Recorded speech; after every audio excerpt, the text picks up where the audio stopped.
Hi everybody, thank you for tuning in to another video. Last week's video, a bit of a nightmare. Uploading issues with YouTube. Again, some audio issues.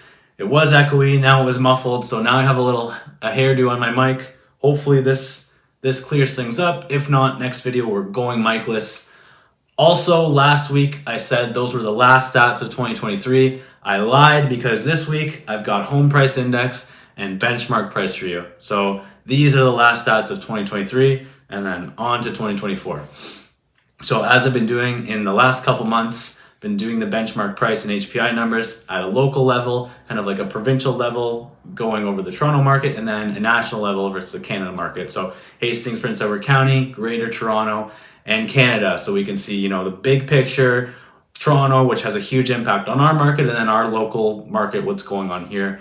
So enough of me talking, let's get into the numbers. First up, home price index. So in Quinte District, which is Hastings and Prince Edward County, Quinte District is our old board name, and it's still classified as that since we've amalgamated with the Toronto board. We are 352.7, which again is a base value of 100, which was basically 100 starting in January of 2005. These are the increases since then. So we've increased 352.7% since January of 2005.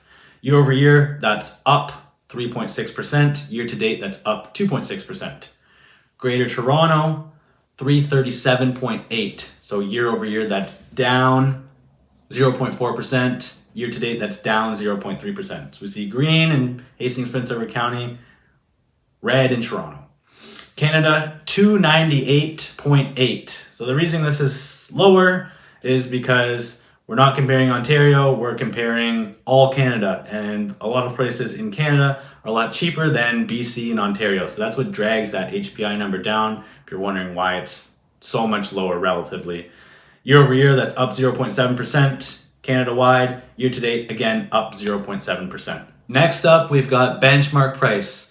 So again, year over year and year to date numbers, Hastings, Prince Edward County, 564, that's up 3.6% year over year to date, up 2.6%. So as I said in the past, HPI, benchmark price, same percent figures, different value. One's a base value of 100, one's a dollar figure. So I like looking at benchmark price because it puts a dollar to it and a lot of people do like it.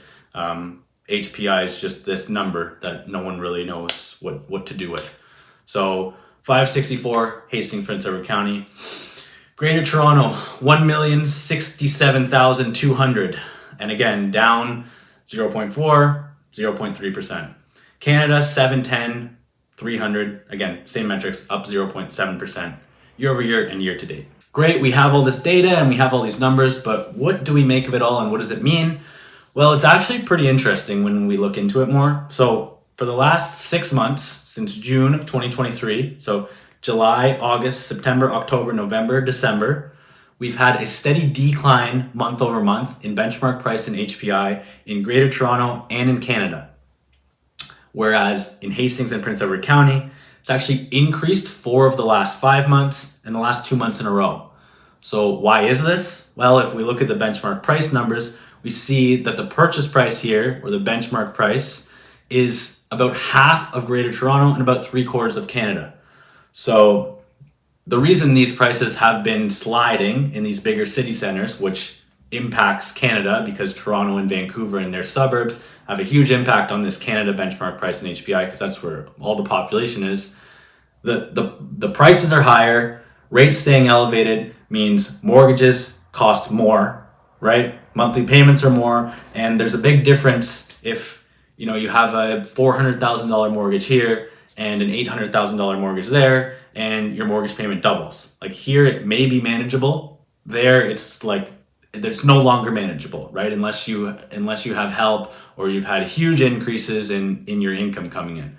So that's my theory on why benchmark price is sliding, mostly in Greater Toronto area and Vancouver, which would have an impact on Canada. Here, homes are just not as highly leveraged, and even if they were, the mortgage amount is going to be smaller. So our area really only blew up to people coming in since 2017. Before that, prices were really quite low, 250,000. So you think you bought a property back then, you put 50 grand down, $200,000 mortgage.